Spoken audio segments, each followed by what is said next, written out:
دیکھیے مارٹگیج میں کیا ہوتا ہے، مارٹگیج میں یہ ہوتا ہے کہ کوئی بینک یا کوئی ادارہ وہ آپ کو گھر یا گاڑی خرید کر بیچ دیتا ہے، یعنی وہ خرید لیتا ہے اور خرید کے آپ کو بیچ دیتا ہے۔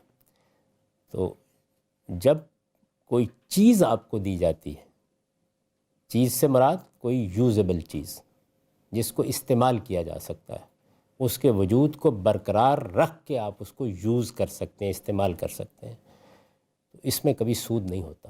اس میں جو کچھ زائد لیا جاتا ہے وہ اس کے استعمال کا معاوضہ ہے۔ یہ مارٹگیج میں آپ کو بینک روپیہ نہیں دیتا، وہ آپ کو گھر خرید کے آپ کے نام منتقل کر دیتا ہے اور بالاقساط اس کی قیمت وصول کرنا شروع کر دیتا ہے۔ گاڑی خرید کر آپ کے نام منتقل کر دیتا ہے اور بالاقساط اس کی قیمت وصول کرنا شروع کر دیتا ہے۔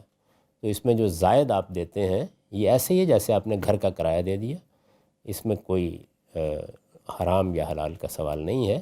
سود کا تعلق ان چیزوں سے ہوتا ہے جو کنزیومیبل ہے، جیسے روپیہ ہے، جیسے آپ نے آٹا لے کر کھا لیا کسی سے یا اور کوئی چیز لے لی۔ سود یوزیبل چیزوں میں نہیں ہوتا، ورنہ سارے کرائے کے مکان خالی کرنے پڑیں گے۔ تو یہ صرف کنزیومیبل چیزوں میں ہوتا ہے۔